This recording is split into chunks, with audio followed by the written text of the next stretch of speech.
ти цел живот што ти направил, дека си му простил.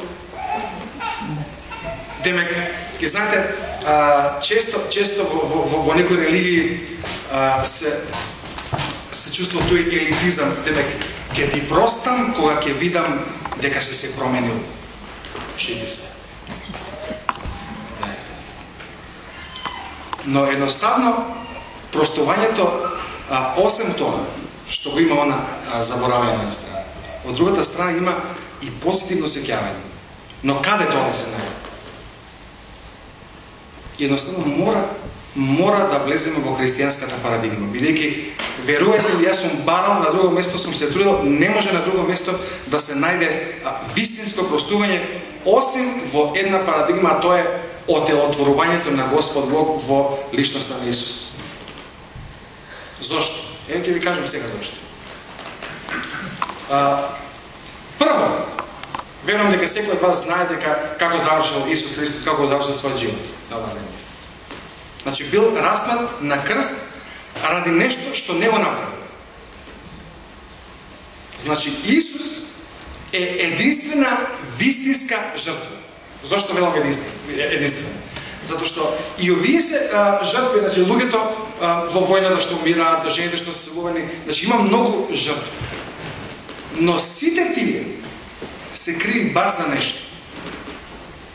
Може би тие не го скривиле тоа, но вчера што зборувавме за насилството? Се сеќавате ли некој од вас кога зборувавме за случајот на Кити Дженовезе во Америка? Едноставно, женичката си шетала по улица и дошол човек, лопов, со нож и почнал да ја боде. 40 пати ја бодел, додека многу луѓе тука седеле на прозорите и си гледале спектакл. Никој не се сетил да повика полиција.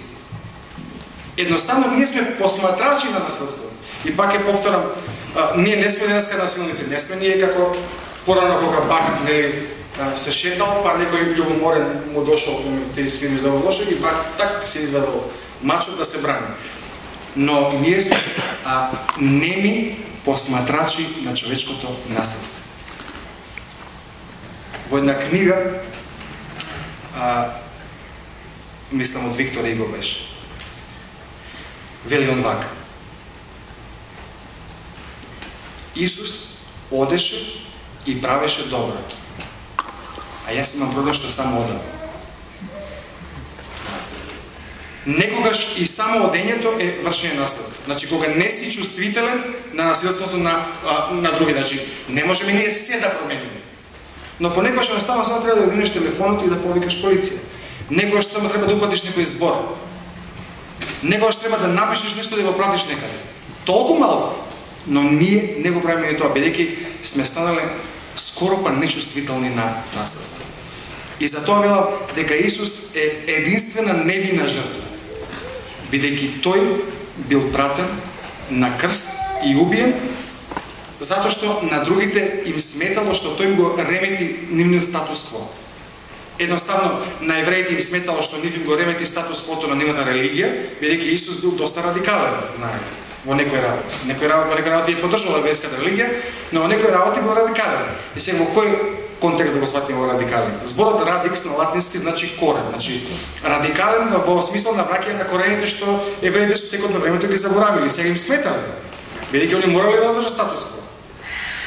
На римјаните од друга страна им сметал Исус затоа што луѓе се збирале околу него и тој бил потенцијален, како се вели тоа? Не бунтовник, предизвикуваш на неволи. Значи, на овие им сметал заради тоа што ги го реметал статус-квото, а на овие им го реметал статус-квото во општеството. Значи, овде е религиозниот статус-кво браш и овде е општествениот. И бил опасности за овие и за они. И го утепале. Се договориле и го утепале човек. И тој е врна жртва, знаете.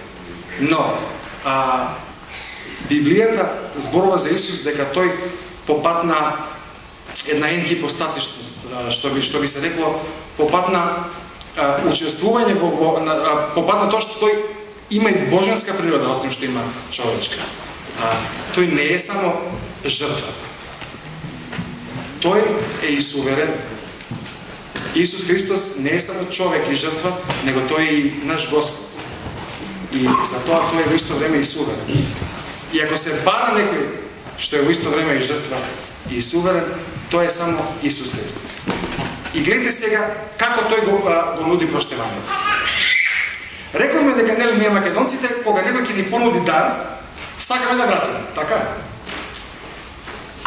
Изгледа не е така. Добро, но сепак сакаме да се реваншираме, не сакаме должни да останеме. И сега кога некој ќе ни понуди нас дар, едноставно не сакајќи влегуваме во некоја економија на размена. Ај сега да размислиме. Постои ли некој дар кој може да го избегне таа економија на размена?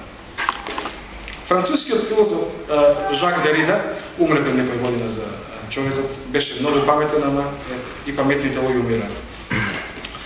Вели вака: единствен дар кој не може да влезе во економија на размена е дарот на смртта. Затоа што кога некој ќе понуди да умре за тебе, како ќе му радиш? Ти можеш да умреш за него, но он е веќе мртов. Значи, видите, Господ нема некој голем проблем со нас. Тој створил некои закони по кои ние се владееме. Но тоа што ние ги кршиме законите, ние не предизвикуваме кај Господ некој проблем во смисол него да го боли сега тоа, него му прави брега. Значи не сум украл јас директно од Господ, веќе на Господ е полнотија, сума се и не можеш него ништо да му крадеш. Но која е целта што Господ има на нас? Целта е преку отелтурувањето во Исус Христос на човештвото да му понуди можност за проштување. И оваа парадигма е, гледайте, директно спротивна на парадигмата на дарвинизмот. Директно спротивна.